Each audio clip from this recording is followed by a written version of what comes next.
हम जहाँ कहीं भी हैं अपने मन में हम नवरात्र भी कर सकते हैं, देवी की उपासना कर सकते हैं, शक्ति की प्राप्ति कर सकते हैं, राम का जन्म हो सकता है, सच्ची विजयदशमी मन सकती है। सच्ची विजय तो वही है ना जो अपनी इंद्रियों के ऊपर विजय प्राप्त हो व्यक्ति को, और जो अपनी इंद्रियों पे मन पे विजय प्राप्त करेगा वो निश्चित रूप से बाहर की विजय भी प्राप्त करेगा, क्योंकि उस व्यक्ति के चारों तरफ एक वो जो है ना शक्ति ओरा वो घनीभूत हो जाता है। हम सबके ही चारों तरफ हो रहा है, लेकिन जिसका टूटा फूटा होता है बीच बीच में से उसका कलर फेड हो गया, कहीं उसमें होल हो गई, नेगेटिव शक्तियां उसमें घुस जाती हैं, फिर भय नहीं लगता है। कमजोर व्यक्ति को सब दबाते हैं, रोग भी दबाते हैं, शोक भी दबाते हैं, मनुष्य भी दबाते हैं, और स्ट्रोंग व्यक्ति से सब उसके सामने आते ही हाथ जोड़ते हैं, क्योंकि वो मजबूत है, उसके पास शक्ति है। तो जब व्यक्ति का ये ओरा मजबूत हो जाता है अपनी साधना से, अपने साधन से, अपनी उपासना से, अपने नवरात्र से, तो उसका कुछ ऐसा होता है वो जहां भी जाएगा उसको विजय मिलेगी। लोग पीछे से कुछ भी कहते नहीं उसके बारे में, लेकिन वो सामने आता है तो सब अभिभूत हो जाते हैं। अब रात को क्या पता तारे सितारे खूब निंदा करते होंगे सूर्य की, आ जाता है सुबह सुबह अकेला। हम सब का तो जैसे अस्तित्व ही नहीं है, जैसे तो ये सारी दुनिया भगवान ने बस सूर्य के लिए ही बनाई है। हम भी तो हैं इतने सारे, लेकिन जैसे ही सूर्योदय होता है तो सारे चुप, हाथ जोड़ के फिर अभिभूत हो जाते हैं वो। तो ऐसे जो शक्तिशाली व्यक्ति होता है तो वो जहां भी जिस भी फील्ड में जाएगा उसको विजय प्राप्त होगी। तो सब प्रकार की विजय प्राप्त करने के लिए पहले आत्म विजय, विश्व विजय करने के लिए क्या होना चाहिए? पहले आत्म विजय होनी चाहिए, वो सबसे बड़ी विजय है। ये इसका सच्चा अर्थ है। और वरना तो कुछ लोग तो उसमें उनका दोषों को तो देखते नहीं, लेकिन खाना नहीं खाना, अन्न नहीं खाना है, और फिर वो बीपी लो हो जाता है। और अन्न भी खाना है तो उसमें नमक डाल के नहीं खाना है। इतना बीपी लो है तो नमक डाल ले थोड़ा। एक महिला मर गई 2 साल पहले, मेरे परिचय में थी। 8 दिन उपवास किया और उसका बीपी लो रहता था, और 8वें दिन वहां किचन में गई सुबह सुबह, और कुछ पानी पीने के लिए ऐसे उसमें गिलास में भरने के लिए घड़े में गिलास डाला और वहीं चक्कर आके गिर गई वो। और बच्चे उनके पति दौड़े कि गिर क्यों गई, जाके देखा तो कुछ भी नहीं है। उसको लेके भी गए डॉक्टर के पास, बिल्कुल पास में ही था हॉस्पिटल। बोल जी तुरंत हम लेके गए 2 मिनट में, तो वो गिरते ही मर गई। तो डॉक्टर ने बताया इसका बीपी ज्यादा ही डाउन चला गया। तो ऐसे उपवास नहीं करने चाहिए। और कुछ ऐसा उपवास करते हैं कि फल भी आने दो, दूध भी आने दो, केला भी आने दो, सेव भी आने दो, मावा भी आने दो। फिर वो मतलब जो साधारण रूप से नहीं खाते ना जितना, उससे 4 गुना ज्यादा उपवास में खा लेते हैं। फिर वो भी गलत है। तो कई तरह के लोग उपवास करते हैं, कई तरह के नवरात्र करते हैं। तो उसका ठीक अर्थ समझ करके, और क्या रामनवमी है, क्या विजयदशमी है, ऐसे यदि हम करें तो निश्चित रूप से इससे लाभ होता है। तो यहाँ भी राम का जन्म हो गया। महाराजा दशरथ के अश्वमेध यज्ञ के संपन्न हो जाने पर, और सभी जो पुरोहित आदि थे उनको यथा योग्य दान दक्षिणा देकर के विदा करने पर, अच्छा सबका भाग सबको श्रद्धा भक्ति पूर्वक दे देते हैं तो अपना प्राण भी तो रिलैक्स होता है ना। तो अपने रिलैक्सेशन के लिए ये सब करना होता है, उपासना, व्रत, उपवास, पूजा, दान, श्रद्धा, भक्ति, ये सब अपने लिए हैं, अपने को अच्छा लगता है। और नहीं करते हैं तो अपने को बुरा लगता है। कोई बड़े व्यक्ति आते हैं, जैसे श्रद्धेय स्वामी जी महाराज आते हैं, या पूज्य आचार्य जी आते हैं, गुरु जी आते हैं, तो जब तक आप उनको प्रणाम नहीं कर देते हैं तब तक प्राण थोड़ा ऐसा उठा उठा सा रहता है कि भाई कब चांस मिले, कब हम चरण स्पर्श करें, आशीर्वाद। और जब आपने कर दिया तो एकदम डाउन हो जाता है प्राण, फिर शांत हो जाता है। तो ये सारे यज्ञ किया इन्होंने, महाराजा दशरथ ने सबको यथा योग्य दान दिया, सबको विनम्रता पूर्वक विदा किया। इससे क्या होता है, अपने जीवन में रिलैक्सेशन आता है। तो अपने खुद के सहज होने के लिए, शांत होने के लिए इसकी आवश्यकता है, बहुत आवश्यकता है इसकी, कि जिसका जो हक है हमारे ऊपर वो अपने आप ले लें तो बड़ा सौभाग्य हमारा, उन्होंने हमारे को कृतार्थ किया। और नहीं तो खुद जाकर के देना चाहिए। अगर माता पिता गुरुजन हमें आदेश दे दें, हमारी सेवा ले लें, तो ये हमारा सौभाग्य, क्योंकि हमारे ऊपर हक था उनका, तो उन्होंने अपना हक खुद ही कह करके ले लिया। तो ये तो बड़ा सौभाग्य है। जब वो हमें कोई सेवा बताएं और हम उसको करें तो उसको परम सौभाग्य मानना चाहिए। और अगर नहीं बताई कोई सेवा तो खुद जाके मांग लेनी चाहिए, खुद देनी चाहिए। जैसी हमारी पात्रता है, सबको अलग अलग सेवा करने का अलग अलग पात्रता, अलग अलग रुचि, लेकिन उसमें हमारी भलाई है। तो महाराजा दशरथ ने भी सभी पुरोहितों को, सब विद्वानों को और जो पड़ोसी राजा थे उन सबको यथा योग्य दक्षिणा दे करके, उनका भाग उनको दे करके और प्रसन्नता पूर्वक अपने महल में गए। सभी रानियों ने गर्भ धारण किया और इनको 4 पुत्रों की प्राप्ति हुई। तो ये हमने 15 नंबर श्लोक तक पढ़ लिया था। चारों पुत्रों का जन्म हो गया। तो आगे है, राज्य पुत्रा महात्मानश्चत्वारो जज्ञिरे पृथक गुणवंतो नुरूपाश्च रुच्या प्रोष्ठपदोपमाः। तो इसमें क्या हुआ, राज्य महात्मान चत्वारः पृथक पुत्राः जज्ञिरे। इस महान राजा दशरथ के महात्मानः राज्य, महात्मा राजा के पृथक 4 पुत्र जज्ञिरे, अलग से अलग अलग, मतलब 4 पुत्र उत्पन्न हुए। एक ही दिन नहीं हुए हैं, लेकिन ये ऊपर जो वो बताए ना, लग्न आदि और नक्षत्र आदि, तो इससे पता लगता है थोड़ा थोड़ा इनका गैप है, आगे पीछे पैदा हुए हैं कुछ दिन के। गुणवंतो अनुरूपाश्च रुच्या प्रोष्ठपद उपमा, प्रोष्ठपदोपमा रुच्या। तो ये ना नक्षत्र है एक, भाद्रपद। भाद्रपद नामक 4 तारों का समूह है। 3 तो बिल्कुल सीधी रेखा में होते हैं, कभी आपने देखा भी होगा आकाश में, एक उनके साथ साइड में होता है, देखा कभी सीधी रेखा, 3 तारों का समूह। तो उनके समान, उन 4 भाद्रपद नामक 4 तारों के समान गुणवंतो अनुरूपाश्च रुच्या। तो उनके जैसा था ये, थे ये चारों पुत्र, चमकीले उन तारों के समान और एक साथ रहते हैं। तो ऐसे कांतिमान पुत्रों को जन्म दिया। जगुकलं च गंधर्वा ननृतुश्चाप्सरो गणः देवदुन्धो भयो नेदुः पुष्पवृष्टिश्च खात्पतत् उत्सवश्च महानासीद् अयोध्यायां जनाकुलः रथ्याश्च जनसंबाधा नटनर्तनसङ्कुला गायनैश्च विराविण्यो वादनैश्च तथा परैः विरेजुर्विपुलास्तत्र सर्वरत्नसमन्वितः प्रदेयाश्च ददौ राजा सोतमागधवन्दिनां ब्राह्मणेभ्यो ददौ वित्तं गोधनानि सहस्रशः अतीत्येकादशाहं तो नामकर्म तथा करोत् ज्येष्ठं रामं महात्मानं भरतं कैकेयीसुतं सौमित्रिं लक्ष्मणं मितिं शत्रुघ्नम् अपरं तथा वशिष्ठ परम प्रीतो नामानि कुरुते तदा। जगुः कलं च गंधर्वा ननृतुश्च अप्सरो गणा। इसके बाद जब ये चारों कांतिमान सितारों के समान तेजस्वी पुत्र पैदा हुए तो गंधर्वाः ननृतुः, गंधर्व जनों ने नृत्य किया।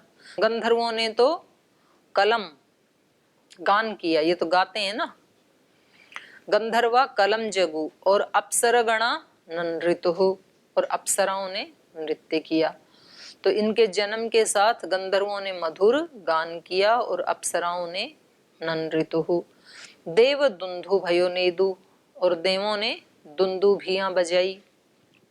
पुष्टिश्च खात पतत, और ख माने आकाश और पंचमी में बन गया खात, आकाश से। खात पुष्प वृष्टिश्च पतत, और आकाश से पुष्प वर्षा होने लगी। उत्सवश्च महानासीत् अयोध्यायां जनाकुलः, रथ्याश्च जनसंबाधा नट नर्तक संकुलाः। और अयोध्यायाम, अयोध्या नगरी में, महान आसीत उत्सवश्च जनाकुलः, महान उत्सव मनाया गया इनके जन्म पर, क्योंकि इतने दिन के बाद तो वैसे पैदा हुए और वैसे भी राजा के बच्चे हैं। तो महान आसीत उत्सवश्च जनाकुलः, जनों का जो भीड़ भाड़ इतनी ज्यादा थी उस नगरी में, और एक महान उत्सव मनाया गया, सब लोग खुश हो गए। रथ्याश्च जनसंबाधा, जो मार्ग हैं, रथ्या मतलब जहाँ से रथ निकलते हैं, अर्थात मार्ग। अयोध्या नगरी के जो रास्ते थे वो सब जनसंबाधा, मनुष्यों से भर गई। कुछ तो अयोध्या वाले बाहर निकल के खुशियां मना रहे हैं, कुछ तो बाहर से भी आ रहे हैं बधाइयां देने। तो सब गलियारों में, रास्तों में क्या है, चहल पहल है, भीड़ भाड़ है। नट नर्तक संकुला, और नट नर्तक सब अपनी अपनी कलाएं दिखा रहे हैं, कोई गा रहे हैं, कोई डांस कर रहे हैं। तो सब लोगों को अपनी तरफ आकर्षित कर रहे हैं, खुशियां मना रहे हैं, उत्सव मनाया जा रहा है पूरी नगरी में। गायनैश्च विराविण्यो वादनैश्च तथा परे, विरेजुर्विपुलास्तत्र सर्वरत्न समन्विताः। गायनैश्च, और गाने वाले, गाने वालों के द्वारा, वादनैश्च, वादन करने वालों के द्वारा, तथा अपरैहि, और दूसरे भी लोग जिनको गाना बजाना नहीं आता वो भी खुशी तो मना ही लेते हैं, उछल कूद तो कर ही लेते हैं वो भी। गायनैश्च वादनैश्च तथा परे विराविण्य, गाने वाले बजाने वाले दूसरे लोग, उन सब के विराविण्य, सब शोर मचा रहे, शोरगुल कर रहे हैं। और विपुलास्तत्र सर्वरत्न समन्विता विरेजुः, और उन रास्तों में सर्वरत्न समन्विता, सब प्रकार के रत्नों का जो मिला जुला रूप है वो सब विरेजु वहां बिखरा पड़ा था। रत्न फेंक रहे थे, खुश होते हैं तो वो फेंकते हैं ना सिक्के, तो फिर उठा लेते हैं जो गरीब लोग होते हैं। तो जो सामान्य लोग हैं वो रुपए पैसे सिक्के फेंकते हैं, इनके यहाँ रत्न फेंक रहे हैं, राजा हैं। तो इसलिए सर्व रत्न समन्विता विपुलाहा, बहुत सारे रत्न जिनमें सब रत्न मिले हुए हैं, नवरत्न, वो विरेजुहु, मार्ग के ऊपर, विपुलाहा, बहुत अधिक मात्रा में वहां पर बिखरे हुए थे। तो खूब सारा धन, अच्छा कमी भी नहीं थी। पहले तो सामान्य व्यक्तियों के पास भी बहुत ज्यादा सोना चांदी रत्न, तो इसीलिए तो भारत को सोने की चिड़िया कहते थे। तो जब सामान्य व्यक्तियों के पास ही अनाज के ढेर की तरह से सिक्के रहते थे तो राजाओं का तो क्या कहना, किसी को जैसे बुरा लगने वाली जैसी प्रथा नहीं लगती थी, क्योंकि विपुल मात्रा में है तो खूब लुटाते थे। अच्छा भी लगता है। मैं अभी कल परसों ही सोच रही थी, मैंने कहा मोदी जी का जन्मदिन आया तो किसी को एक लड्डू भी नहीं खिलाया, बताओ। तो ऐसा करना चाहिए था कि सबके घरों में 1-1 किलो भेज देते, तो सब लोग मतलब दुआएं देते ना फिर। तो पहले तो राजा ऐसे करते थे। तो जो राजा होते थे जिस दिन उसका जन्मदिन है तो पूरी नगरी को कुछ कुछ खिलाया जाता था। तो रोज लोग जो है वो चाव करते थे कि आज हमारे राजा का बर्थडे है। और ठीक है, बेचारे चाव तो करते हैं थोड़ा बहुत, लेकिन मिला तो कुछ नहीं ना। तो ऐसे देना चाहिए।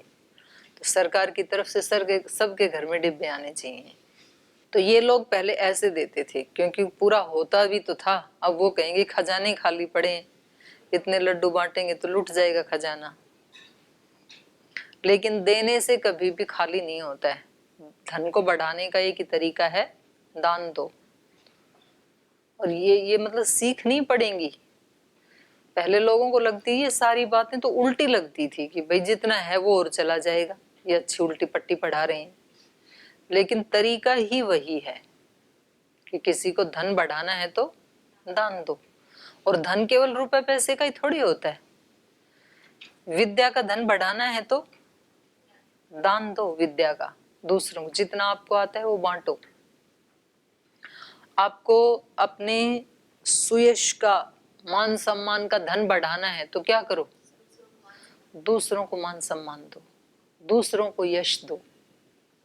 जो बढ़ाना चाहते हो दूसरे को दो, वो अपने आप बढ़ जाएगा। तो ये बहुत बड़ा सूत्र है, ये ऋषियों को मिल गया था, हमें मिला नहीं, इसलिए हम उसको बचा के रखना चाहते हैं। हमें जो मिला है वो कहते हैं उसको बांट दो। किसान भी जानता है उसके पास मुट्ठी भर अनाज है तो उसको जमीन में दे देता है ताकि वो कई गुना होकर के आएगा फिर। अब कोई कहे कि कितना मूर्ख है कि तो मुट्ठी भर चने थे तेरे पास, वो भी जमीन में डाल दी, क्या पता जमीन ना देगी तो। लेकिन उसको पता है कि सृष्टि में कहीं भी आपने बो दिया तो वो कई गुना वापस होकर के आने ही वाला है। केवल जमीन का ही सिद्धांत नहीं है ये पंचभूतों का सिद्धांत है। आप जिसको भी देंगे, आप वायु को देंगे, जल को देंगे, पृथ्वी को देंगे, आकाश को देंगे, किसी को भी आप देंगे वो आपको कई गुना देगा। किसी मनुष्य को, मनुष्य क्या है, पांच भूतों का समूह है। मनुष्य को देना मतलब पांचों भूतों के सामूहिक रूप से देना, वो आएगा आपके पास, आना ही है, ज्यादा चिंता ना करो। तो जो भी धन हमें बढ़ाना है किसी भी तरह का, आध्यात्मिक, भौतिक, उसका एक ही तरीका है। छोटे छोटे सूत्र हमारे ऋषियों ने दिए हमारे को।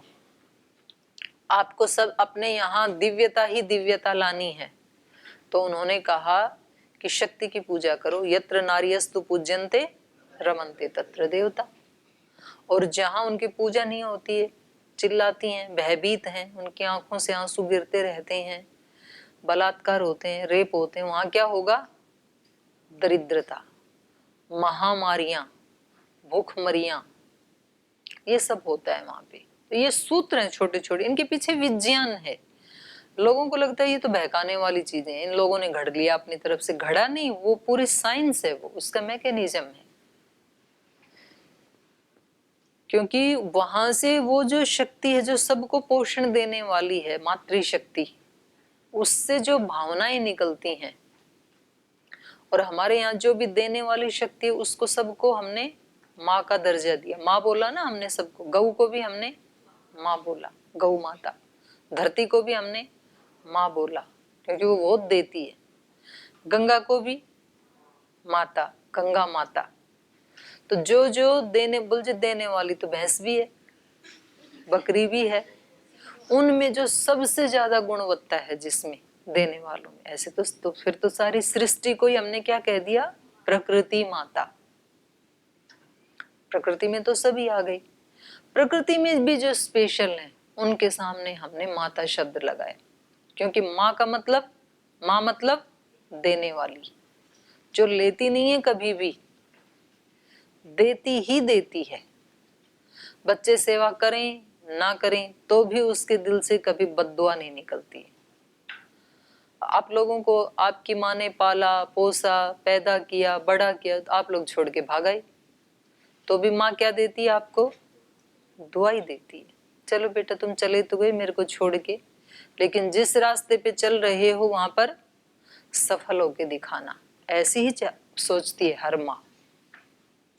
तो इसीलिए तो महान होती है। तो हमें जो भी अपना धन बढ़ाना है तो उसका एक ही सूत्र है, उसको दें। और अगर हमें अपने चारों तरफ दिव्यता का वातावरण बनाना है तो मातृशक्ति की पूजा करें, मन से, भाव से, विचार से। तो उसको, और वो मातृशक्ति मतलब केवल बहनें ऐसे नहीं, प्रकृति में जहां जहां भी देने वाली शक्तियां वो सब मातृशक्ति है। देने वाली शक्ति है वो। मातृशक्ति मतलब माँ शक्ति। पृथ्वी भी तो मातृशक्ति है, गंगा भी तो मातृशक्ति है। कहाँ से हिमालय से निकली और कहाँ गंगा सागर तक, बंगाल की खाड़ी तक कितने लोगों का पालन पोषण कर रही है। तो ऐसे इन्होंने क्या किया, खूब सारा धन, अभी अभी तो यज्ञ किया था, अभी अभी तो कितना प्रजा को खुश किया था, सबके लिए भंडारे लगाए थे, सबको वस्त्र अन्न आदि का दान दिया था। तो भी ये नहीं कहा कि अभी आपको थोड़े दिन पहले तो दिया ही था, 1 साल पहले। तो 1 साल के बाद फिर बच्चे पैदा हुए तो फिर खूब सारा दे रहे हैं। तो जितना देते हैं उतना फिर मिलता भी है। तो ऐसे जगुः कलम, नहीं ये तो हो गया। गायनैश्च विराविण्यो वादनैश्च तथा परै विरेजु विपुलास्तत्र सर्वरत्न समन्विता प्रदेयांश्च ददौ राजा। और जो जिनको देना था वो देने योग्य जो भी पदार्थ थे, प्रदेयांश्च राजा ददौ, उन सबको दिया। किस किस को? सूत मागध वंदिनाम, सूत सारथी आदि, सूत पुत्र करण को कहते हैं ना, मतलब जो सेवा आदि करते हैं, जो ऐसे घराने में पैदा होते हैं, तो उन लोगों को, माने जो गरीब थे बेचारे, उनको दिया इन्होंने। सूत, मागध, मगध देश के जितने भी लोग थे उन सबको दिया, ददौ। और वंदी नाम, और बंदी जनों को भी, बोले जो जेल में हैं तो भी उनको भी खिलाओ। आज तो छोड़ा तो नहीं उनको कि चलो मुक्त कर देते हैं, ये तो फिर अन्याय हो जाएगा। लेकिन उनको भी जो उनको देना चाहिए था, देने योग्य, प्रदेयांश्च ऐसे कहा, जो देने योग्य था वो राजा ने सूत मागध बंधी नाम ददौ, उन सबको वो दिया जो भी देने योग्य था। ब्राह्मणेभ्यो ददौ वित्तम, ब्राह्मणों को क्या दिया? धन। और गोधनानी सहस्रश, हजारों गायें दी, धन भी दिया गायें भी दी, क्योंकि ब्राह्मण के पास जो कुछ भी आएगा तो वो उसको अपने भोग ऐश्वर्य में नहीं लगाएगा। ब्राह्मण है ना, ज्ञानी है वो, तो वो उसका सदुपयोग ही करेगा।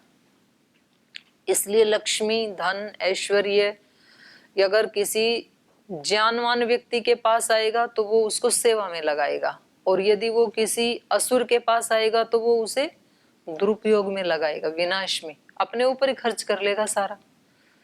शराबें पिएगा, जुआ खेलेगा, और जो जो भी करेगा तो वो सारा नष्ट हो जाएगा।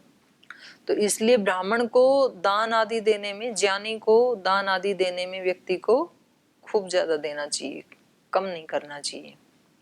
अतिथ्य एकादशा हम तु नाम कर्म तथा करोत ज्येष्ठम रामम महात्मानम भरतम कैकेयी सुतम।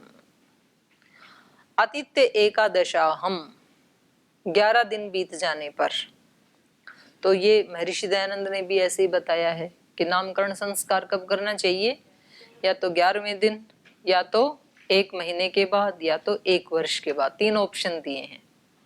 मानो भाई 11 दिन में कोई बीमार हो, बच्चा ना कर पाए तो 1 महीने में कर लो, 1 महीने भी ना हो तो 1 साल तक भी कर सकते हैं। लेकिन ये तब की बात है, आजकल तो पैदा होते ही करना पड़ेगा, क्योंकि बर्थ सर्टिफिकेट बनानी है ना, तो बच्चे का नाम बताना पड़ता है, और वही नाम रहेगा फिर आजीवन, क्योंकि सर्टिफिकेट में वही आ गया। तो पहले जैसा अभी नहीं, अभी बड़ा फास्ट चल गया जमाना। पहले महर्षि दयानंद ने कहा 1 साल तक निकालते रहना, खूब सोच लो क्या नाम देना है, सोच विचार के। अभी माता पिता क्या करते हैं, पहले ही जब बच्चा पेट में आए ना, तभी से ही नाम सोच के रख लेते।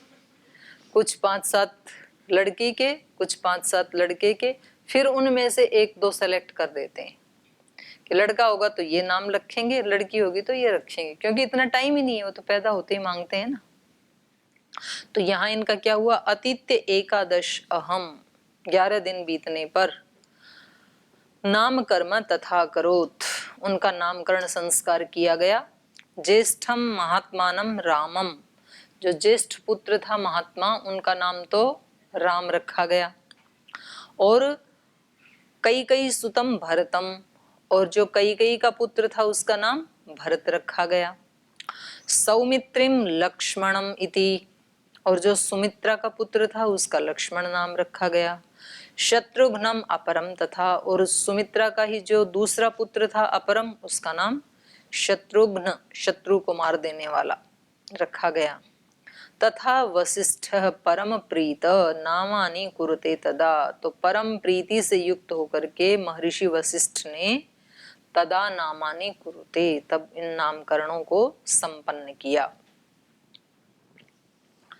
ब्राह्मणान् भोजयामास पौरजनपदानपि, अददद् ब्राह्मणानां च रत्नौघ अमलं बहु, तेषां जन्मक्रियादीने सर्वकर्माण्यकारयत्, तेषां केतुरिव ज्येष्ठो रामो रतिकर पितुः, बभूव भूयो भूतानां स्वयंभूरिव सम्मतः, सर्वे वेदविदः शूराः सर्वे लोकहिते रताः, सर्वे ज्ञानोपसम्पन्ना सर्वे समुदिता गुणैः, तेषामपि महातेजा रामः सत्यपराक्रमः, इष्टः सर्वस्य लोकस्य शशाङ्क इव निर्मलः, गजस्कन्धेष्वपृष्ठे च रथचर्यासु सम्मतः, धनुर्वेदे च निरतः पितुशुश्रूषणे रतः, बाल्यात् प्रभृति स्निग्धो लक्ष्मणो लक्ष्मीवर्धनः,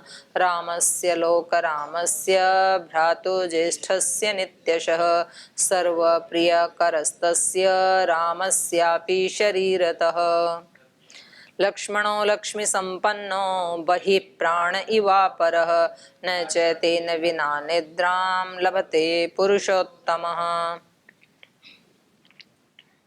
तो ये कहीं कहीं तो 3 लाइन कर देते हैं, तो आगे जाके मिलाते हैं फिर। तो ब्राह्मणान भोजयामासः, ब्राह्मणों को गाय भी दी, धन भी दिया, भोजन भी करवाया, क्योंकि उनको खाना सबसे ज्यादा अच्छा लगता है। पौरजन पदानपि, पूर्ववासियों को भी दिया और जनपद वालों को भी दिया, अयोध्या वालों को भी दिया, और जो पूरा जनपद था उन सबको भी खाना खिलाया। तो देखो ऐसे खिलाना चाहिए जब घर में कोई उत्सव हो तो।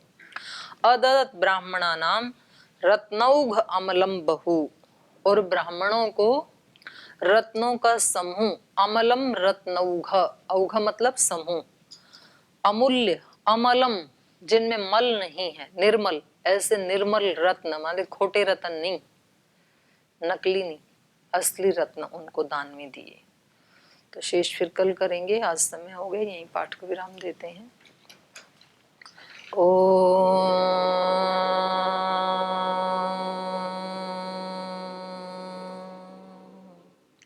शांति शांति शांति।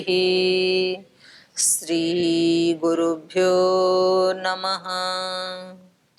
राम का गुणगान करिए, राम का गुणगान करिए, राम का गुणगान करिए, राम प्रभु की भद्रता का, सभ्यता का ध्यान धरिए, ध्यान धरिए, राम का गुणगान करिए, राम का गुणगान करिए, राम के गुण गुण चिरंतन, राम गुण सुमिरन रतन धन, राम के गुण गुण चिरंतन, राम गुण सुमिरन रतन धन, मनुजता को कर विभूषित, मनुज को धनवान करिए, ध्यान धरिए, राम का गुणगान करिए,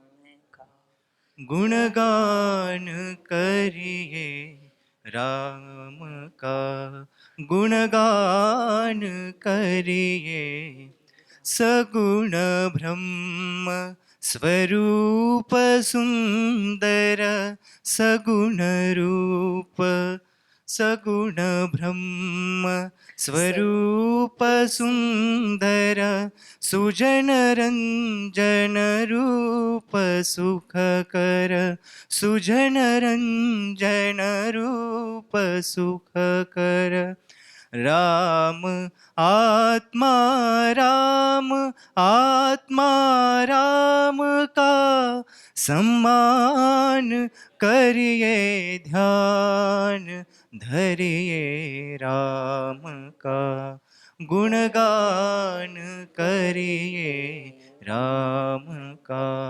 गुणगान करिए राम का गुणगान करिए राम। ओम श्री गुरुभ्यो नमः।